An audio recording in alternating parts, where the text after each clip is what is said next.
Vamos lá. Vamos bater um papo, vai te descontraindo um pouco. São 8 horas em ponto. Eu informo a todo mundo que essa live será gravada, atendendo à Lei Geral de Proteção de Dados. Então, se você concorda, você fica aí com a gente. João Jorge, seja bem-vindo. Cizenando também, seja bem-vindo. Hoje a gente vai falar de um tema...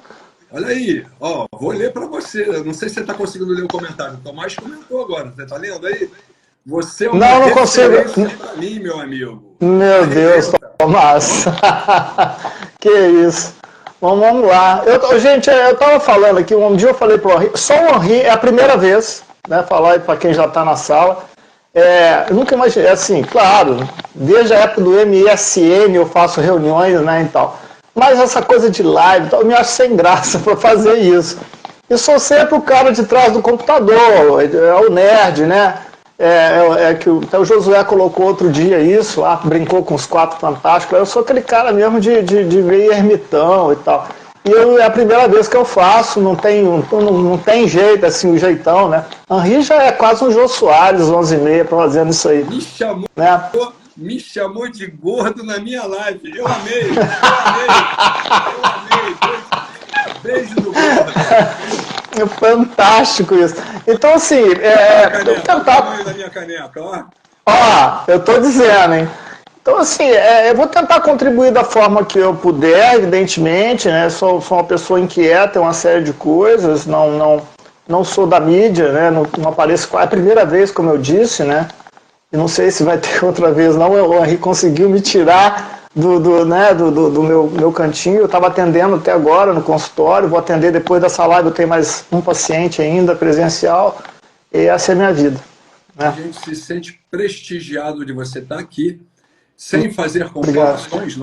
Eu assisti a live da Juliana Bley outro dia, e aí depois, no final da live, eu te digo se o pessoal gostou, se mandou coração, porque é muito bom o pessoal da segurança do trabalho.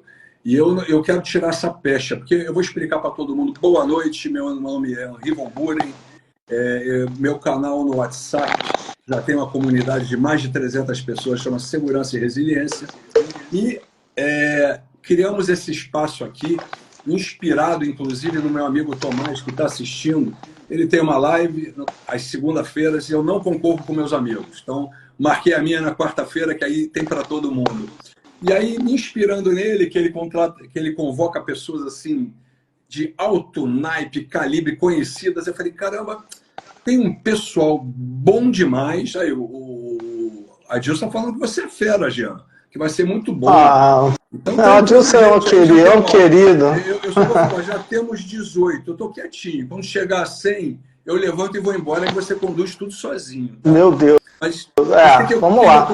Eu estava comentando que eu gosto de trazer pessoas que eu sei que tem muito a agregar para a segurança do trabalho e não estão no mainstream. Você tem a tua página, você tem teu consultório, você tem teu trabalho, mas de repente você é que nem o Henri era há alguns meses atrás. Eu domino o que eu faço numa boa, o pessoal que me conhece, mas o mundo não conhece. Aí eu resolvi bater na minha porta e falar assim, Jean, vamos sair da casquinha. Oi, Manuel Serpa, obrigado por você estar aí. Eu gostaria realmente de trazer pessoas que têm o que agregar. E eu vou começar, assim, já jogando você na piscina, porque as minhas grandes referências em segurança do trabalho são o Eric Ronagel, o Sidney Becker, o James Reason. E olha que coincidência, todo mundo passou por psicologia. Então, os caras que falam hoje, que são referência no mundo em segurança do trabalho, publicam livros, artigos, a profusão, eles têm uma base que o meu amigo Jean Carlos tem e o Henri não tem. Então, eu vou pedir para você se apresentar, porque eu não gostaria de rotular o meu amigo Jean Carlos como psicólogo. Por que não? Quando eu li a tua ficha corrida, né, a gente mexe, eu li a ficha corrida, qual é o que tem na capivara do Jean? E está lá, ergonomista, psicoterapeuta. A minha esposa é terapeuta sistêmica. Aí eu falei, olha, tem a ver o que eu vou conversar com o Jean, com o que eu escuto aqui durante a semana. Mas muitos amigos nossos não sabem a importância que tem hoje psicologia na área de segurança do trabalho. Foi uma cadeira na minha formação de pós-graduação em engenharia de segurança. Psicologia. Não me sinto psicólogo.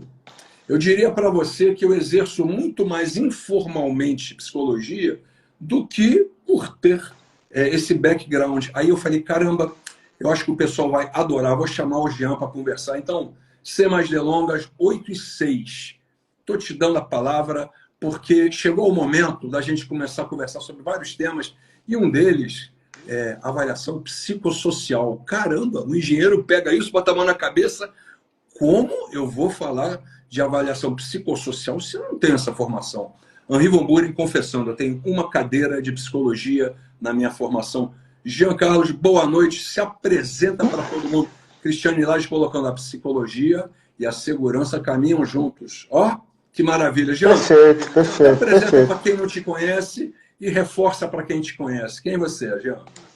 Que bom, eu vou começar porque tem pouca gente, assim, eu espero que também não tenha tanta, assim, tá bom, assim, 15 tá bom pra gente bater aquele nosso papo. Meu nome é Jean Carlos Rodrigues de Souza, eu sou psicólogo de formação, por pura vocação e opção mesmo, assim, meu lugar de fala é sempre da psicologia, né, e então eu tô há 32 anos, né, atuando como psicólogo, e eu vou trazer um pouco aqui, eu não vou ficar falando aquela coisa de currículo, eu acho meio, né?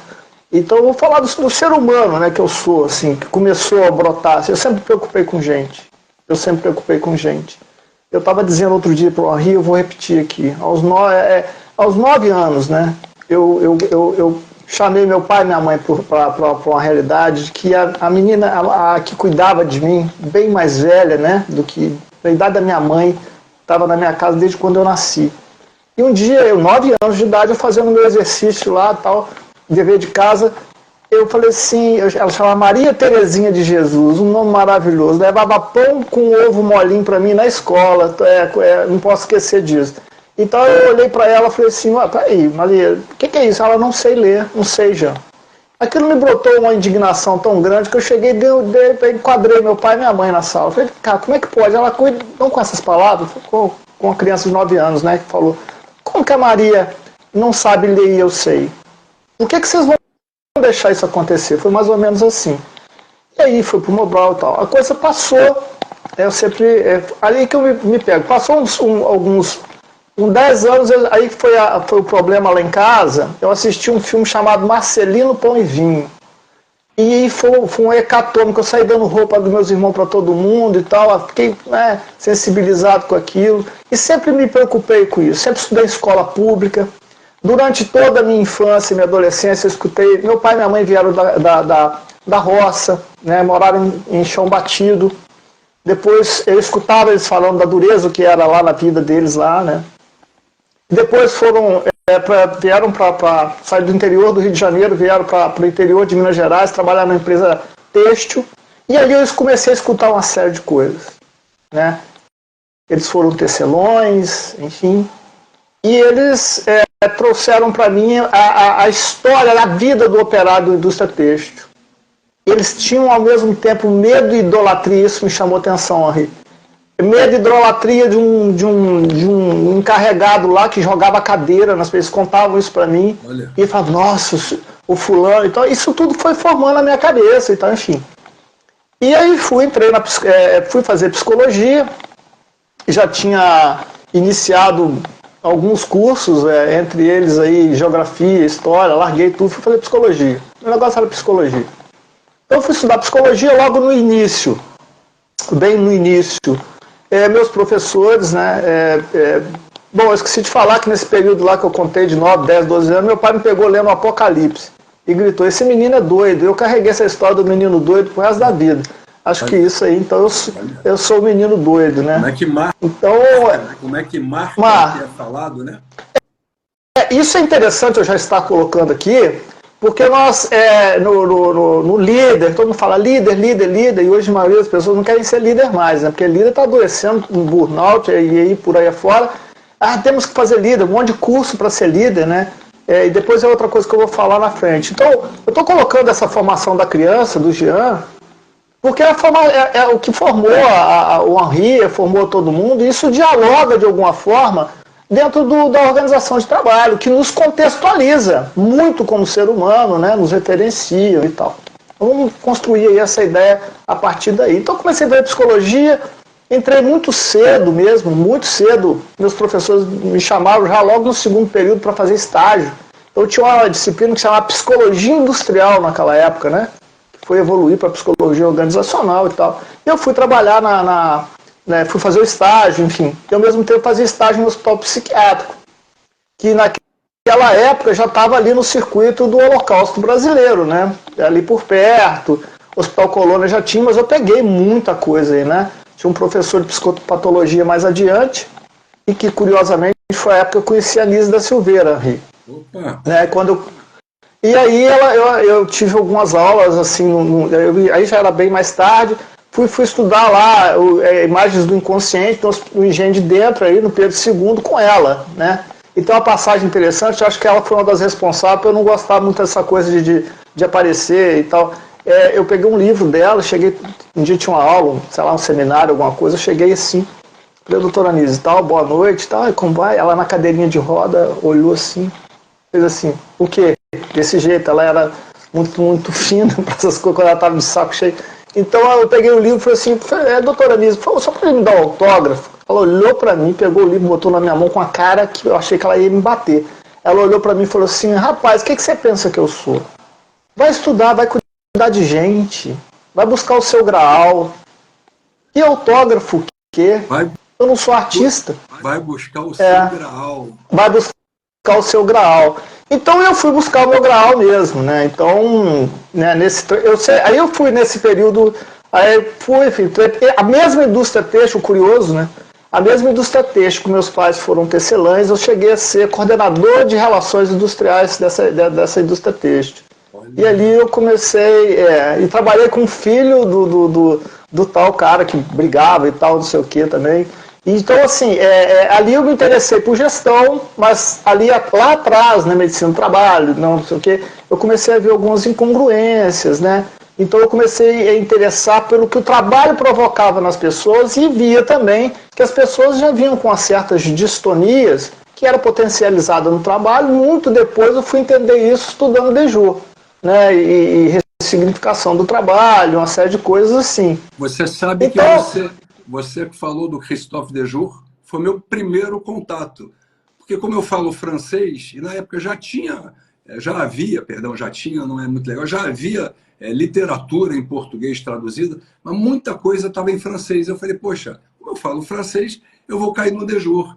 Aí caí na psicodinâmica. E aí, na minha cabeça de engenheiro de segurança, eu já estava dando o tour do problema. Então, psicodinâmica é o que eu bastava saber.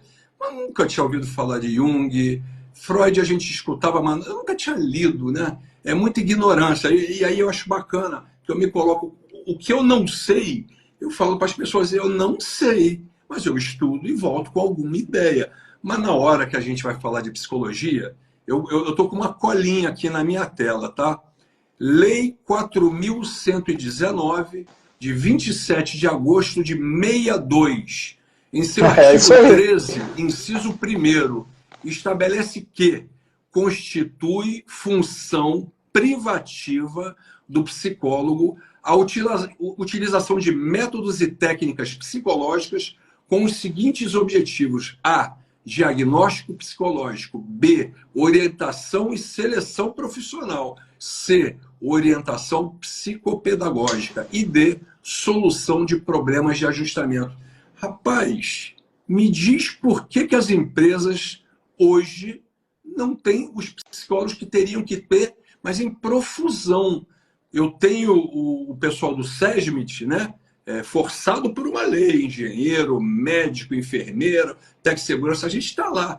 Por que dentro da empresa, salvo algumas exceções no recursos humanos que contratam um psicólogo, contratam para seleção de pessoal, por que eu tenho pouca gente de psicologia? Por que eu não consigo vender? A Cristiane lá está colocando assim, a ergonomia é o berço dos fatores humanos. E o Jean não vai discordar disso, que o Jean também fez não, de jeito nenhum. Então, eu vou dizer o seguinte, tem lei e o que me chamou a atenção, assim, função privativa do psicólogo. Eita! Então não dá para dar pitaco, né?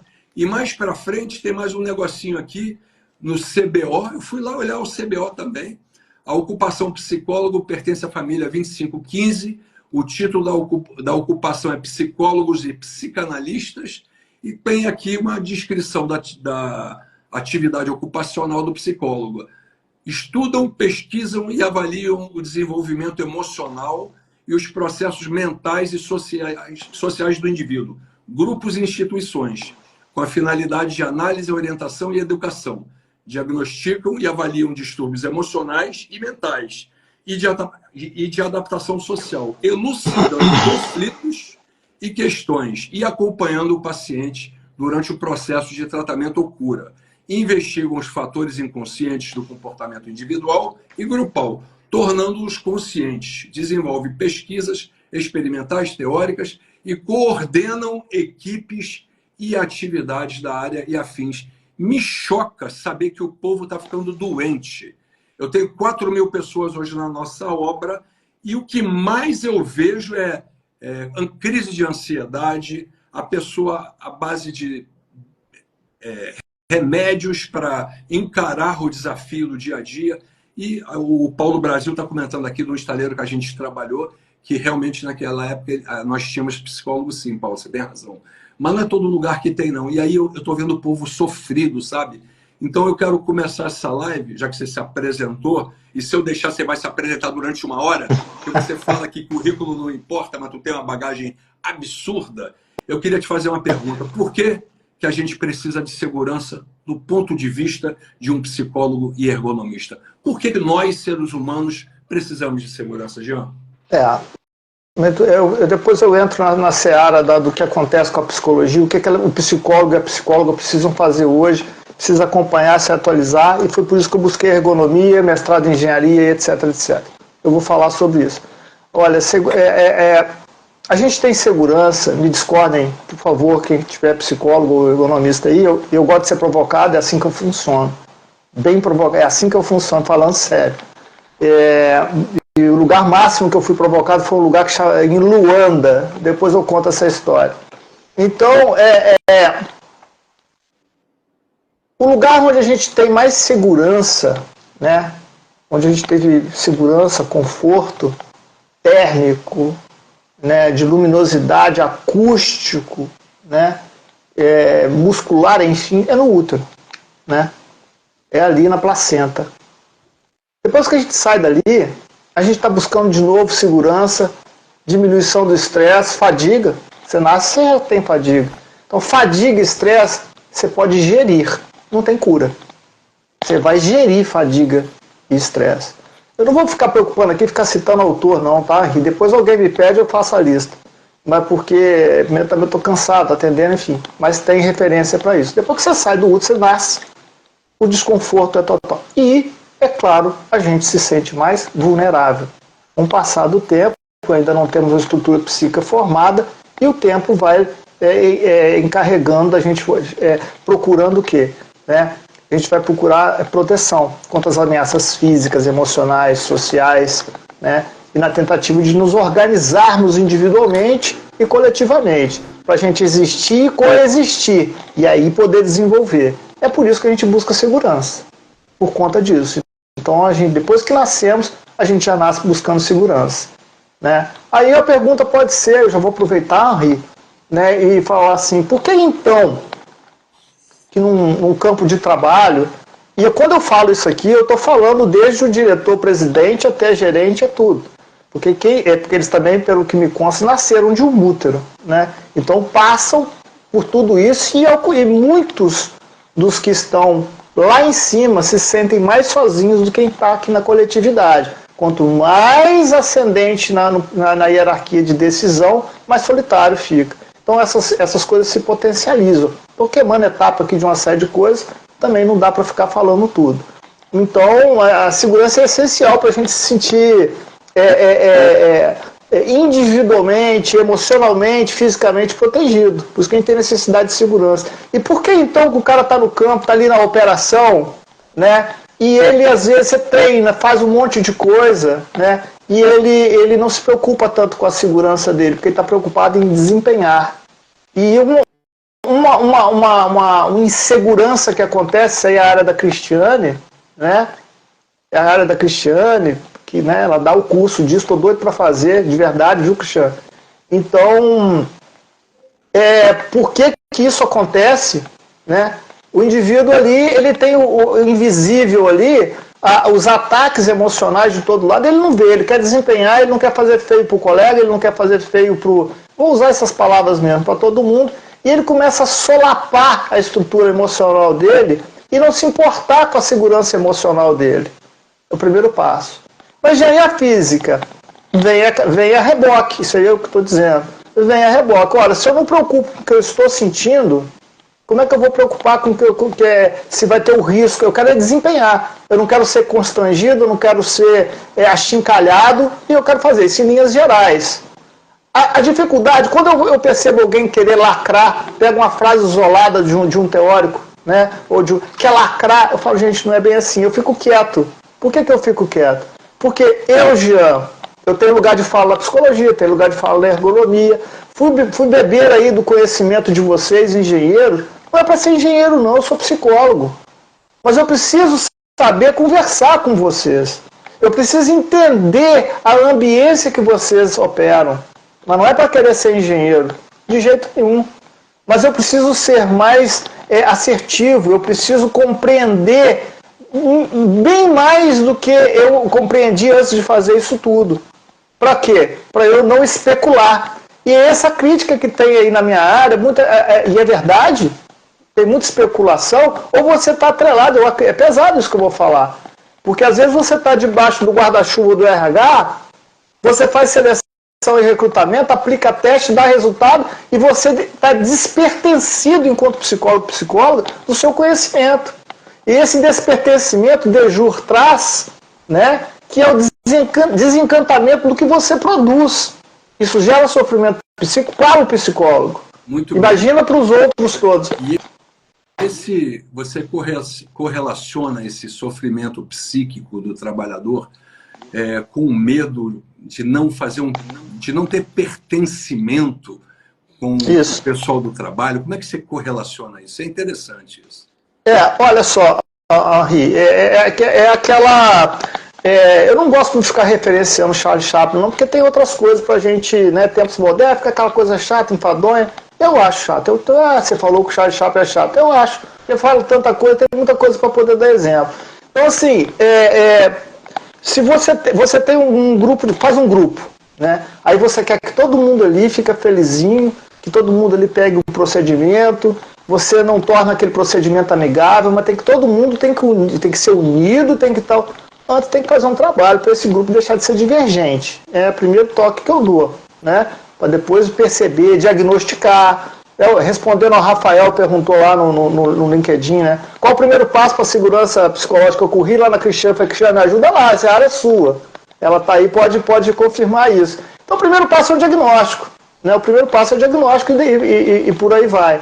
Então, a questão do sofrimento psíquico, tem muita gente que fica demonizando o trabalho. O trabalho, não, o trabalho inclusive, eu tenho é curioso isso, o trabalho inclusive ele pode remodelar alguma desesperança que o indivíduo traz para o ambiente do contexto do trabalho. Ele pode ser porque ele pode ter um contexto muito favorável, ele pode produzir e ter o sentimento de pertence e ali ele ter o contexto da vida dele, significado. E ele pode curar mesmo, né? De algumas mazelas da vida. Ao contrário, acontece mais, né? O burnout, que é o inferno, né? É a desconstrução de todas as esperanças.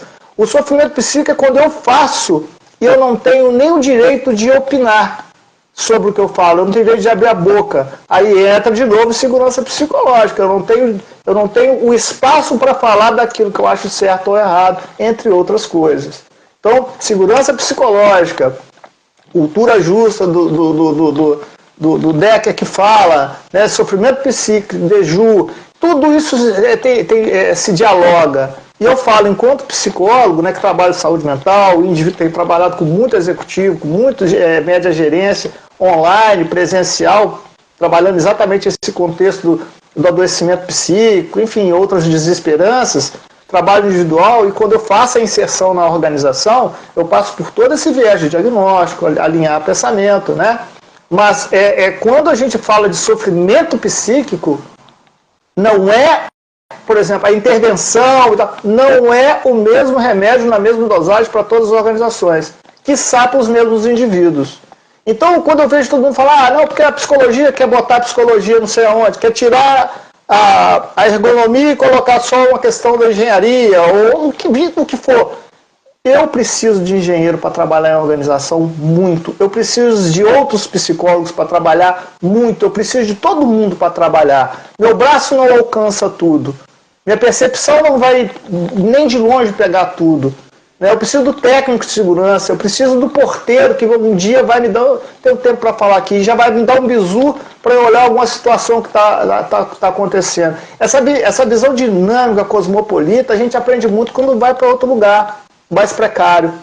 Se eu tiver oportunidade aqui, eu falo dos lugares que eu tive, né, dos encontros que eu tive. Eu não sei se eu te respondi, Respondeu. Mas eu quero trazer o negócio assim, e eu vou pedir tua ajuda, porque esse é um terreno, tem gente escrevendo aqui, o Adilson até fez uma pergunta, já eu busco para ele, tem gente que fala assim, estou prestando serviço para uma empresa aí de petróleo, não vou ficar falando o nome. Atualmente vivo sob uma liderança que não recebe opinião de ninguém, é péssimo trabalhar assim, e nós todos concordamos com isso.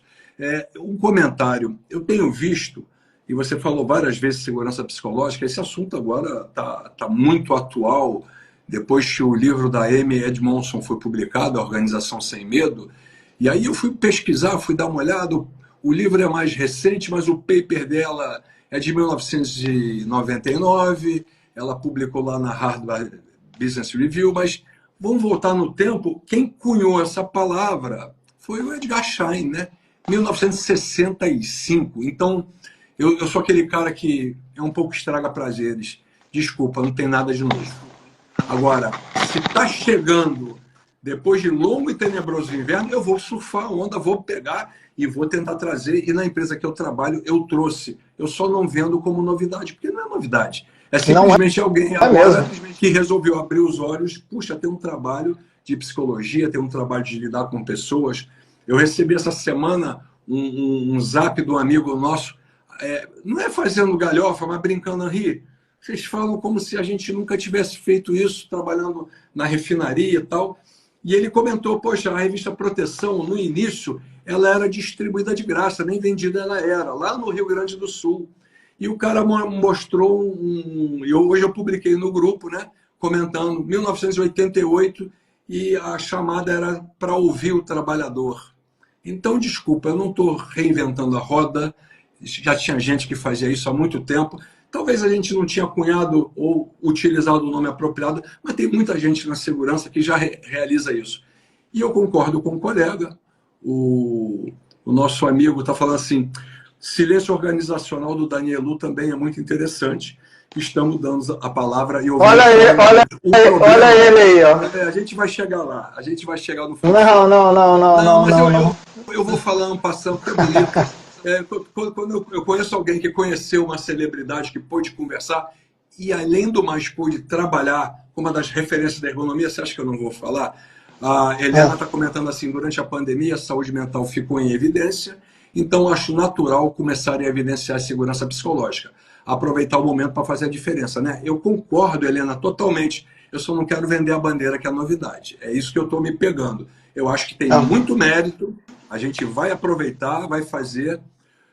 Eu vou só falar mais o comentário do Tomás, eu concordo, mas se não tivesse me chamando de novo, muito provavelmente não estaríamos estudando mais, procurando mais e compartilhando mais. Tem mérito isso também, né? Então, qual é a parada? A parada que eu vou pegar é uma coisa que a minha esposa, que é psicoterapeuta na maneira dela, ela faz terapia sistêmica, né? Ela fala, vamos ressignificar, Henrique. Vamos ressignificar. Então, eu queria que você falasse um pouco dessa história de ressignificação individual e coletiva.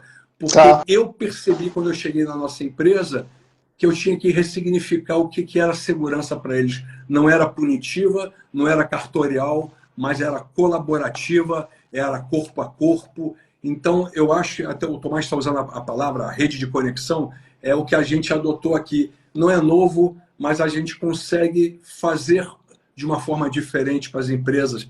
E eu acho que é isso mesmo, a gente vai estudar. Então, eu queria que você me ajudasse aí a falar um pouco dessa ressignificação de saúde mental, né? A relação entre segurança e psicologia. Dá uma palhinha para o nosso pessoal aqui. Primeiro, eu vou falar com muita responsabilidade. Às vezes eu travo muito para falar, pessoal, é porque, assim, eu tenho muita gente, tenho muito paciente. Essa live qualquer dia alguém vai escutar. Eu trabalho com muitos coordenadores. Eu não quero que ninguém se identifique com a fala enviesada. Eu não trabalho, quem é psicólogo aqui sabe disso. A gente não pode, quem já fez terapia, eu tenho que ter muita preocupação, eu tenho muita responsabilidade que eu falo, ainda mais hoje com essas coisas de recorte, botar... Então, assim, eu já disse, eu não tenho habilidade para isso aqui que eu estou fazendo. Então, assim, a questão da ressignificação, ressignificar o contexto, ressignificar a realidade, a gente vai se remeter ao cara chamado Viktor Frankl, né? Então, quando ele traz isso, e nós estamos falando de uma pessoa, de um cientista, a terceira via vienense, né, da psicologia, né, Freud, Adler e ele, então ele passou por 3 campos de concentração.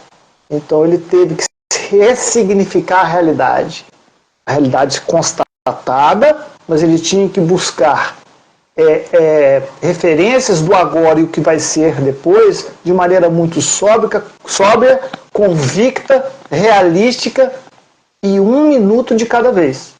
Então a realidade era totalmente avessa. Ele sabia que tinha perdido a família, a mulher e tudo. Não é que ele se enganava que ela estava viva, mas é como se ele fosse encontrar com ela ou algo representado. A teoria é muito grande dele, né? A prática maior ainda, não dá para ficar falando aqui. Ressignificar, então, é ressignificar uma realidade. Para a organização, ressignificar o coletivo, é eu trazer a empresa escondida à tona. Então eu tenho que, de novo, eu vou falar sobre, né, aspectos da segurança psicológica, né, e saúde mental, anda tudo junto.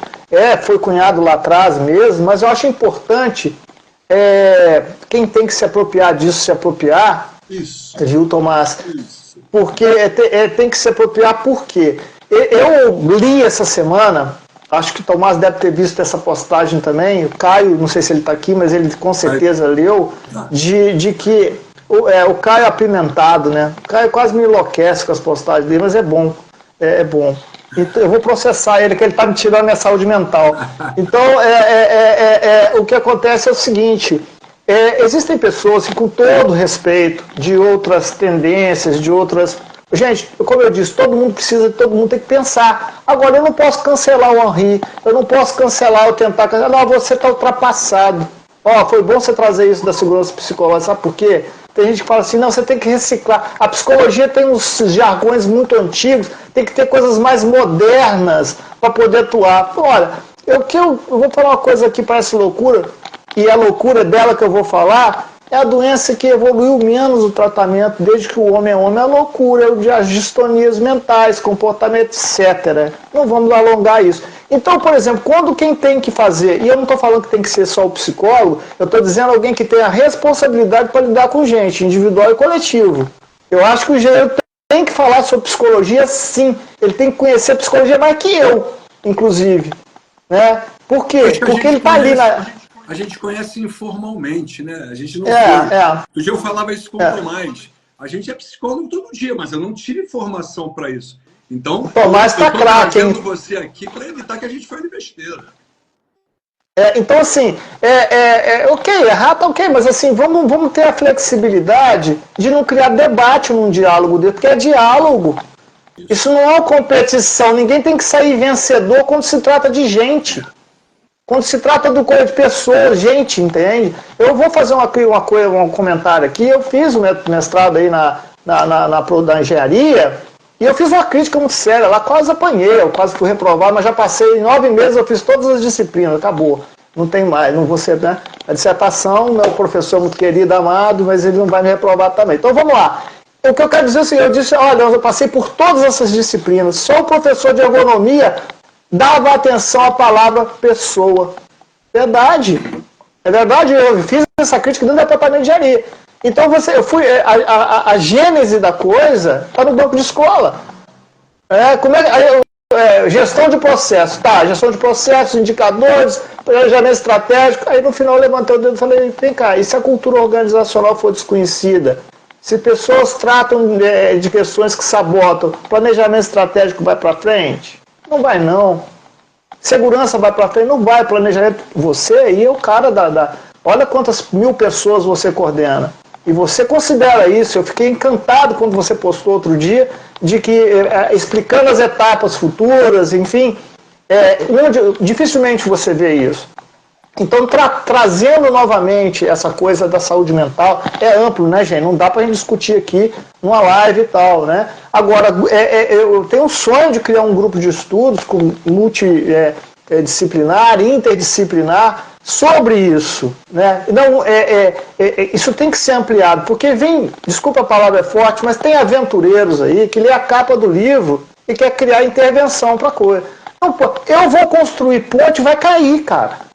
Se eu construir um prédio, com certeza, mas se ele ficar torto, está de bom tamanho. Eu sou psicólogo. Agora, eu vou chamar o engenheiro e vou conversar com ele, vamos tratar de algumas questões, vamos tornar todo aquilo ali amistoso, amigável.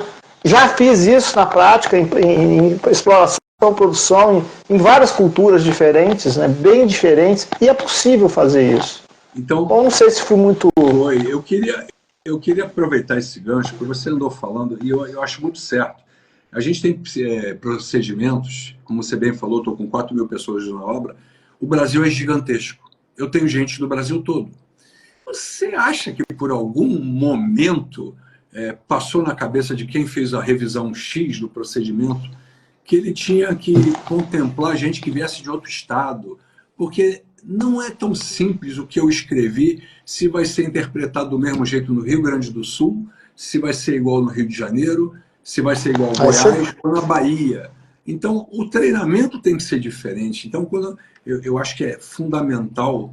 Eu vejo até, tem uma série maravilhosa na Netflix, chama Billions. A pessoa mais chave do seriado, que lida com os milionários lá, é a psicóloga. Ela que conhece a organização, vê como é que o cara vai encaixar, vê a adaptação dele. Então, eu queria que você falasse um pouco sobre o papel do psicólogo nessa dimensão dessa clínica organizacional que a gente está falando aqui. A organização, além de só individual, a clínica da organização. Como é que é o papel do psicólogo? Como é que ele interage? Como é que ele pode ajudar nisso?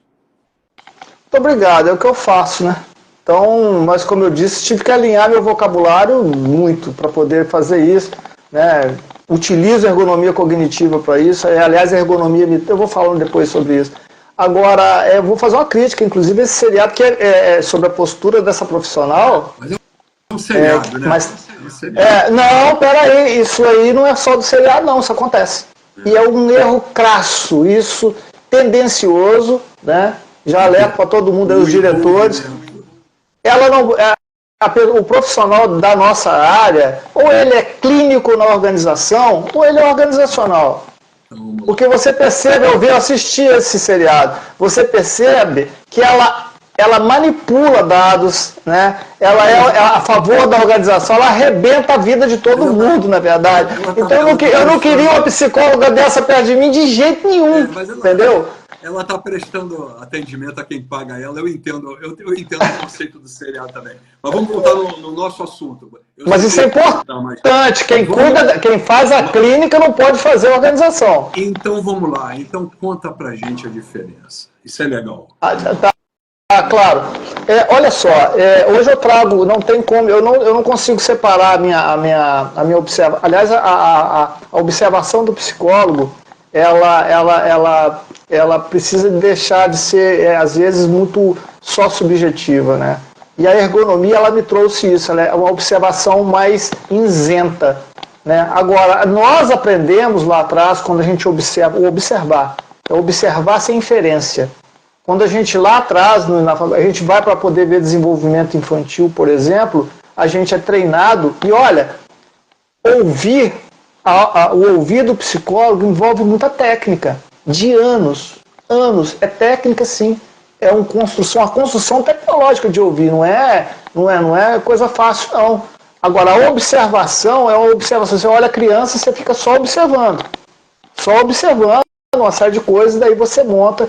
E a gente é importante dizer que o cara que mais contribuiu para o desenvolvimento infantil e nas teorias dele, ele não era psicólogo, ele era biólogo, mas era um cara que estudava, que é o Piaget. Então é interessante olhar isso, não é que só o psicólogo pode fazer, não é isso. Você tem habilitação, você consegue ver isso, você construiu com mais alguém isso, beleza. Então a clínica dentro da empresa, né, é diferente da clínica do consultório, é completamente diferente. A clínica dentro da empresa, eu vou olhar uma série de fatores, por exemplo, ele pode trabalhar em altura, como é que está a questão do alcoolismo, né? Tem alguns traços de que as pessoas estão adoecendo psicicamente, elas estão sendo coagidas, hoje está sendo muito... E não é lei que vai resolver isso, não é norma que vai resolver isso, é esse tratamento, né? E o psicólogo, a pessoa que está fazendo isso, ele não pode chegar para o gestor e falar, eu vi isso acontecer, mas não é assim. E por isso que ele tem que conhecer um pouco de gestão, né? Ele demonstrar isso com falha, por exemplo, na segurança, porque repercute, falha de qualidade, esquecimento de processo, muita coisa vai acontecendo. E observando e provando isso para a gestão, ele faz uma clínica, sim, mas não uma clínica ostensiva de psicoterapia. Você não vai fazer psicoterapia dentro da organização. Aí a gente traz uma coisa da psicologia social, né, que você pode, que eu fiz análise institucional, fiz a esquizoanálise. Então você pode trazer o implícito institucional à tona. Né? Muita gente fala da rádio peão. A rádio peão é o implícito institucional. Vou usar dizer que toda organização ela tem uma organização oculta. Ela tem uns procedimentos, os atalhos. Então ele não vai ter atalho quando vai fazer a execução e burla a segurança? Claro que vai. Ele vai fazer isso. Ele vai fazer isso sempre, ele ou ela. Então a organização tem um modus operandi oculto.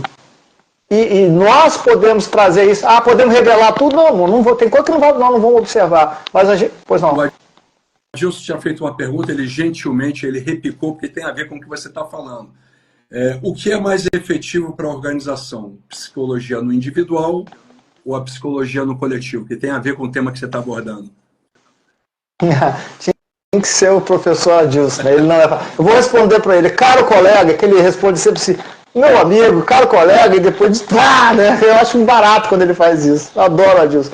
Então, olha, Adilson, existem situações, né? E para não chegar em intervenções como eu tive que fazer algumas vezes, de negociar, por exemplo, dentro de organizações, um cara homicídio e tentativa de suicídio, por exemplo, estou dando extremo. Aí em Macaé mesmo, aconteceu isso em 2008, 2007, eu fui içado para dentro de um barco, porque isso é muito conhecido em Macaé, no Pier Petrobras aí, o cozinheiro queria, com a machadinha e tal, queria matar lá o imediato, porque o comandante tinha sofrido um infarto, ele surtou, ninguém queria entrar no barco, eu entrei no barco para poder fazer essa negociação. Foi longa, mas tive um bom êxito. Então, assim, mas foi difícil, né? Foi difícil. Eu tive todo um sistema me apoiando o sistema me apoiou que se eu falhasse, ele ia me ajudar. Ali aconteceu isso e muitos anos atrás. Então, o que eu quero dizer é o seguinte, o individual, existe uma série de procedimentos, o psicólogo não faz sozinho. Tem um departamento médico, tem o técnico de segurança, tem a enfermeira, tem o RH que mostra se fulano aqui está tomando muito remédio, ele está muito afastado. Existe um contexto, vai se desenhando alguns comportamentos. Então nós da psicologia, quando tem autonomia, se não tem, você tem que fazer. Senão eu, no meu caso, saí de alguns lugares porque eu não tinha autonomia para exercer o que eu podia exercer. Né? Mas eu não aconselho ninguém a fazer isso para trabalhar. Pastei com isso. A intervenção coletiva, ela parte primeiro por um diagnóstico. Este diagnóstico, se você consegue, aí é esforço, viu, Adilson? Você tem que olhar muito relatório, você tem que conversar com muito supervisor, você tem que ir para o chão, observar, conversar com um e outro, não tem descanso. Psicólogo organizacional bom não fica dentro de sala, não. Não fica dentro da sala ficando tabulando teste só, não. Ele sai, mas isso tudo tem que combinar com o gerente, com quem quer que seja, que ele atua dessa forma. Agora, quem chega no mercado para isso, dificilmente vai conseguir fazer. A intervenção, antigamente, era só dinâmica de grupo. Hoje, não. Você pode fazer uma intervenção coletiva trabalhando quem? Gerente, supervisor. É isso. Depois você sai para a massa. Eu consigo ver. Entre outras coisas. Eu consigo ver hoje, eu tenho psicólogas que estão lá como se fossem assistentes sociais, é o cunho da responsabilidade social, mas eu acho que você tocou num ponto que é chave. Eu não vejo muito isso ser levado no nível da gerência média e alta, sabe? Eu vejo, tá preocupado se o trabalhador está com problema em casa, beleza. A gente tem gente cuidando do trabalhador. Mas a liderança, eu comentei isso essa semana contigo, é o princípio de Peter. Eu promovi o cara, Exatamente. O cara era um ferramenta muito bom no que ele fazia, e do dia para a noite ele virou encarregado, virou supervisor. Acabou com ele. E ele agora está cuidando de 10 pessoas, ou se ele for um supervisor, está cuidando de 10 encarregados, cada um tem 10 pessoas, e daqui a pouco ele não foi preparado para lidar. Ele era muito bom no que ele fazia, mas aí foi catapultado. Então, eu estou juntando um pouco o que você fala, e eu ia perguntar como é que você está desenvolvendo o teu trabalho nas organizações, muito ligado ao que você vê como tendência da psicologia daqui para frente. Porque, de novo, eu te falo, você vê, eu tenho que ir lá fazer uma avaliação, o risco psicossocial. Cara, eu vou ter que procurar um cara para me ajudar nisso. Eu não, por mais que eu leia, seja autodidata, caramba, não. Eu vou precisar de profissionais diferentes. Eu tenho lá na responsabilidade a Daniele, que trabalha com a gente, a Duane, é gente de psicologia. Mas elas já estão naquele processo de recrutamento e seleção. A gente tá no universo. E aí vem o risco psicossocial. Então, como é que você vê essa tendência que está acontecendo agora? Está começando a ser escrito isso nos nossos regimentos, né, nas nossas leis, atrelado à maneira que você desenvolve o trabalho na organização. Me dá uma luz aí. Como é que a gente faz essa coisa conversar? Primeiro, assim, eu lá atrás, quando eu estava falando que eu estava na indústria têxtil, lá atrás, eu fiz gestão empresarial e fiz gestão de pessoas, gestão estratégica de pessoas em ambiente de mudança.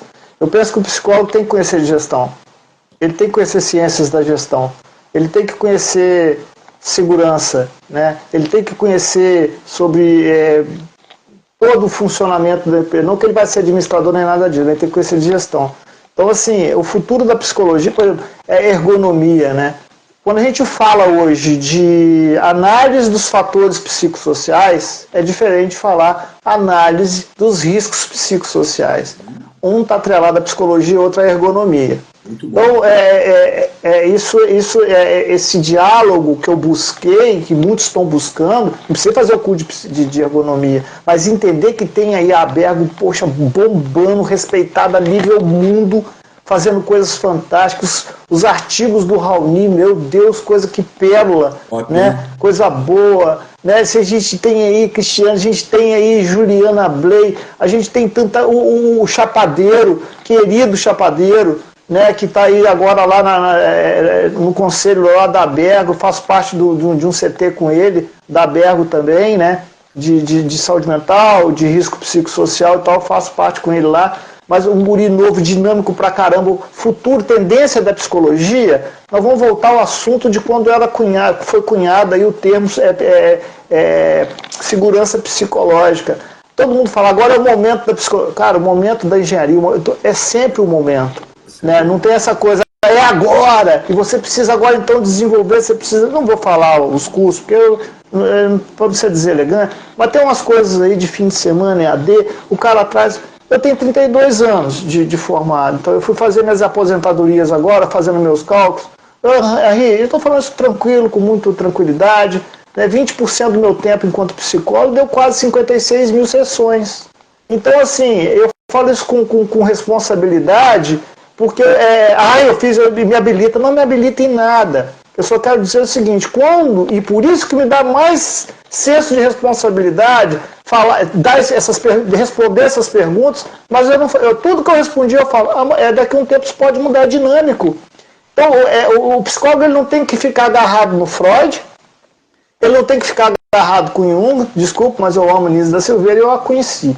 Então não tem que ficar agarrado com o Danielô, que eu tive a oportunidade de conhecer, trabalhei com a equipe dele em Luanda, né? Acabei que eu não ia falar, acabei falando. Então, assim, com o Felipe Balzê, trabalhei lá, enfim, foi legal. Depois encontrei, ele adora café com pão de queijo, para quem não sabe, é um cara extremamente generoso, ele é low profile, sim. Então as pessoas, Clive eu trabalhei com ele na Escócia, conheci. O Clive eu tenho no meu coração, um dos caras mais éticos, bacanas e humanos que eu já vi. Ele já veio 2 vezes no Brasil, veio uma vez, vai vir a segunda e eu não vou conseguir vê-lo. Eu acho que ele ficou até bravo comigo, mas eu não vou. Veio aqui em Porto Alegre, né? Então, eu mando. Ele está no top 10 dos livros mais vendidos da Amazon no nosso segmento, Clive Lloyd. Fantástico. E o livro dele é aquilo mesmo, eu vi ele fazer, cara. Sabe assim, os conceitos dele, o DNA do Clive eu conheço. Então, assim, então você conhece esses caras todos. Cara, eu conheço o Henri também, conheço o Adilson, estou me dialogando com a Cristiane, e é isso aí, qual o problema? Tranquilo, é a mesma coisa. Esse deslumbramento é bobagem, você não precisa nada disso. Eu queria te falar então, só respondendo, a tendência da psicologia é isso que nós estamos fazendo aqui. Tá. Eu queria te falar uma coisa. Existem uns que vão te dar mais respeito e consideração se você publicar um livro. Eu entendo. Existem outros que vão falar, enquanto você não publicar um artigo, você não é especialista em nada. Mas eu sou obrigado a falar que o David Snowden, do Cynefin, ele comentando, trocando e-mail comigo outro dia, falou assim, cara, eu nunca fiz doutorado na minha vida. E ele é uma referência no que a gente faz hoje em dia, pode perguntar para o Pimenta. E aí eu olho para o amigo Jean Carlos, o número de pessoas que você pôde atender no seu consultório. Se a gente pega aquele negócio, 10 mil horas fazem com que, né, o Gladwell, citando um outro estudo, faz com que você seja um profissional reconhecido com 10 mil horas. Eu acho que não dá nem para saída perto da tua experiência. Então, eu gosto de falar para as pessoas o seguinte, eu tenho gente que é muito competente que escreveu, eu tenho gente que é muito competente que publicou, eu tenho gente que é muito competente, que é practitioner, que executa. Eu estava falando isso com o Josué outro dia. A academia vai torcer um pouco o nariz para a gente, porque a gente executa. A gente está no chão de fábrica e vamos publicar. Tudo bem, o cara quer ser purista, direito dele. Mas eu acho, de novo, eu falo para você, tem para todo mundo. E eu vou trazer você para o meu mundo, porque eu acho que a construção precisa de mais gente. A gente precisa de gente que tem uma visão diferente. Então, eu queria... eu tinha marcado 2 perguntas, são 20h53. Eu queria que você... o papo, quando é bom, ele passa rápido. Eu queria que você falasse essa amálgama tua, como é que você enxerga ergonomia, segurança e psicologia. Como é que é esse caldo, né? Esse caldo seminal, como é que a gente trabalha ele? Tem um colega que está falando que muitas pessoas, os homens, sentem vergonha de pedir ajuda ao reconhecer que não estão bem psicologicamente. Qual é a sua opinião? Olha, tem pessoas fazendo perguntas muito legais. Ele botou... Muito legal mesmo, cara, olha só. Pô, que legal. Quem é que perguntou o nome? Ele botou um acrônimo, eu estou vendo beleza. Winix. Então ele botou assim... Quase um Winnicott. Quase um Winnicott. Desenvolvimento infantil. Sentindo vergonha de sua fragilidade. Que esse mundo machista, essa indústria nossa, né? Que homem não chora e tal. E o cara eu vou pedir um pouquinho de tempo. Eu vou pedir um pouquinho de tempo, me perdoem a todos, mas isso é um assunto importante. Isso que ele acabou de falar, eu acho que hoje aqui, para mim, o ponto máximo. Se sair daqui, todo mundo... Isso aí é fantástico, eu agradeço a ele. Não sei quem é, mas agradeço. Bom, isso que ele falou dos homens, né, dessa fragilidade, que ele não tem... não adianta falar que isso é orgulho, mas é muito mais profundo que isso. né? O indivíduo vem desde pequenininho criado a não poder falar isso. Quantos? E infelizmente eu falo para vocês todos. Você sabe o que aconteceu comigo em 2019, que eu fui tentar lá, né, me chamaram para evitar uma questão, né? Foi ceifado uma vida por mais ou menos... Quantos passam na minha vida clínica, né? De não poder falar um sentimento e eles se suicidam, morrem, né? Ele mata também, morre, né? Então, por às vezes não poder expressar uma fragilidade, sim, ou uma sensibilidade, né? Outro dia, eu não sei onde foi que o Josué virou e falou assim: nossa, Henri, você lembra disso? Você é um fofo. O Josué falou, você é um fofo e tal. Eu sou o cara que abre a boca para chorar, cara, assim, viu, respondendo. Nossa. Então, muita coisa, muita doença eu acho que eu evitei por ser um cara que fala que, né, tem vontade, não é o que pensa, que tem vontade, analisado, mas que chora, peço ajuda, né? Agora, os que não pedem, eu só falo assim: se você é amigo de alguém assim, dá suporte, faça parte da rede de apoio dele, né? Esteja presente, convença ele de que você é uma pessoa confiável para poder ele falar, se abrir. Porque talvez a gente esteja salvando uma vida e não precisa ser psicólogo não para fazer isso, pelo amor de Deus. Todo mundo tem que estar pronto a se desenvolver a fazer isso. Eu não estou preocupado em 200 mil, sei lá, não chama isso de joinha? Não é isso não. Se eu conseguir, de vocação, se eu conseguir salvar uma vida que me procurar, eu sou um cara realizado com a minha profissão, entendeu? Então, assim, eu falo para todo mundo: gente, não tem que ter vergonha de ajudar, não tem que ter vergonha de amar, né? Eu fico pensando assim, outro dia, me permita, Henrique, segunda-feira, eu tomei meu banho, minha mulher tomou banho, falou: estava meio chovendo aqui, pedi um táxi aquele que vem com ar-condicionado, esqueci o nome lá, táxi não, Uber, na época do táxi. Aí eu pedi um que não vem com ar-condicionado, enfim, o melhor lado, né? Aí chegou um cara num carrinho, cara, eu falei assim: meu Deus, se plantasse arroz dava no fundo do carro, de tanta terra que tinha o carro do rapaz, um cheiro horroroso. Aí eu olhei para aquilo, eu estava indo para o consultório. O que eu ia fazer no meu consultório? Tentar tornar a vida, me aplicar. Tudo que eu estudei, tudo que eu sei, gente, é para estar aqui agora, conversando com vocês, é para ajudar meus pacientes. Senão não adianta nada. Eu estudo todos os dias durante 37 anos, né? Isso, né? Um monte de coisa que eu também não vou ficar cansando vocês. Eu entrei no carro, olhei para ele estava com as unhas todas, o carro fedia, gasolina, fedia não sei o quê, e era o Comfort, né? Não era Comfort nada. E eu olhei para ele assim, aí me deu um estalo. Eu falei: eu não vou reclamar. Sabe por que eu não reclamei? Porque qual a condição que aquele cara estava ali, bicho? Aquele dinheirinho ali podia estar levando leite para casa dele. Eu não estou sendo apelando não, estou falando sério, foi isso que eu fiquei na hora. E eu tive vontade de chorar quando eu olhei aquilo ali, ele desesperado. Eu falei: eu não vou dar tal de menos estrelinha, não vou fazer nada. Não vou fazer nada para ele. Ele dirigia bem, dava para ver. Eu olhei para cima do banco dele ali, tinha uma nota de 10 e uma nota de 5, só aberta numa bolsa de mulher. Simples, uma bolsa simples, mais velha. E tinha 3 biscoitos creme cracker dentro da mesma bolsa junto com dinheiro. Eu falei: meu Deus, cara, o que esse cara tá passando? Bom, eu tô indo pro meu consultório, barba feita, perfumado, para ajudar alguém. E eu então vou ter um comportamento completamente oposto àquele cidadão que está ali precisando, pelo menos do meu entendimento. Que incoerência é essa? Então, vamos resumir aqui o que a gente falou todo na live. O que eu sou quando eu levanto, me proponho a salvar vidas, e xingo o motorista de táxi e grito com alguém que me deu pastel? Isso não faz o menor sentido. Não adianta eu ser pós-doutor em ergonomia, tridoutor em psicologia, se eu sou um completamente analfabeto emocional. Então a gente tem que entender a nossa emoção, especialmente a raiva, porque ela está dizendo que quem provoca a raiva, isso aí está sendo batido, virou coisa de TikTok, virou um monte de coisa. E a minha preocupação, voltando lá no conceito de psicologia, de segurança psicológica, é o uso inapropriado do conceito, da palavra, por pessoas que não estão prontas para isso. e olha pro Uber e diz, beleza? É isso aí que eu queria falar aí nesse final. São 9 horas da noite, eu vou fazer alguns comentários aqui, o pessoal que escreveu aqui. Estou feliz que pouca gente, não me apertou.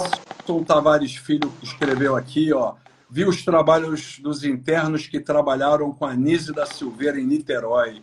O Rafael Domingues me impressionou muito.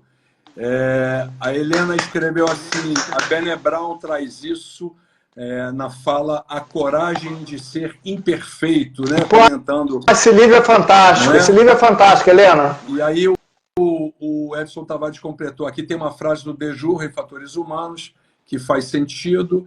A conduta é tão somente a parte observável ou objetivável de um ato, o comportamento, mas também a sua parte não. Muito legal, não visível, né? Os motivos, impulsos e pensamentos que acompanham, precedem e seguem um comportamento. O Tomás está brincando aqui, dizendo que é psicólogo teu, ele é seu psicólogo. Tem gente elogiando, o Pimenta está te elogiando, top demais. Eu queria dizer o seguinte, são 9 horas da noite. Jean, enquanto a gente tiver algum canal, se você quiser se despedir, porque eu vou falar para todo mundo que eu estou num canal chamado Segurança e Resiliência no WhatsApp. Pode me seguir aqui no nosso Instagram, que tem todas as informações. Vocês vão encontrar o Jean lá, ele participa com a gente, tem muita gente aqui que entrou hoje que está lá. Venha se juntar, somos mais de 300 pessoas falando de temas relevantes para a sociedade hoje. E eu acho que, Jean, eu não queria eu fechar, quem tem que fechar é você. Eu te convidei, você é fantástico, monsieur. Se despeça do seu público aí, meu amigo. Cristiane Laje te dando parabéns. E para mim, querida, convidado. Eu vou continuar fazendo debate, vou trazer semana que vem um outro colega para falar de segurança, depois vou trazer alguém para falar de qualidade. Olha só, tem um tempo que a gente não fala de qualidade. O Adilson está falando que sabia que ia ser excelente, a sua primeira live foi um sucesso, o pessoal está parabenizando, precisamos de outra live com o Jean. Jean, você é celebridade, Jean, e eu estou muito honrado de você ter aceito vir participar dessa live aqui, que será gravada, que está gravada e eu vou disponibilizar no YouTube. Então, o pessoal que me segue, vai lá no YouTube, vocês vão ver o Jean falando, vai ser um barato. Jean, muito obrigado, boa noite, se despeça do teu público aí, cara. Beleza, valeu. Henri, primeiro, muito obrigado pelo carinho, pela essa amizade nossa que vem crescendo, assim, hipersonicamente, assim, com muita... Eu não tenho vergonha de falar o que eu vou falar, com muita presença de Deus na nossa vida, né? Que eu acho importante a gente falar de fé, falar de amor, sem vergonha nenhuma, né, cara?